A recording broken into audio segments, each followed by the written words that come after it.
horrid Mr. Darcy, Elizabeth. To say such things in your hearing.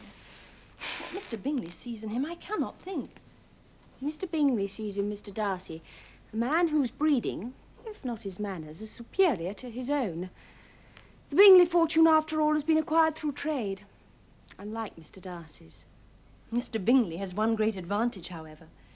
He is sure of being liked wherever he goes. Whereas wherever Mr. Darcy appears, he gives offence. Quite. I wonder what they're saying of us. A collection of people in whom there is little beauty and no fashion. I do not feel the slightest interest in any of them, and fail to see how you can possibly do so.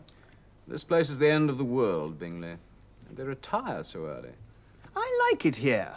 It is a good enough house. One has the liberty of a manor. A man must have an estate of his own, if he cannot have his father's. And I never met pleasanter people in my life. Or prettier girls, come to that. Oh, the eldest Miss Bennet is an angel. Such ease, such manners, such beauty, such kindness. She smiles too much. I'm sure I wish I smiled more. But at what? Life's so dull. She is a sweet girl. I quite liked her. One must converse with someone, I dare say. That is so, especially when one is in the countryside. The eldest Miss Bennet is allowed to be a sweet girl for lack of competition.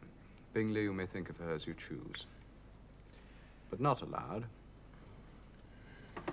One last game?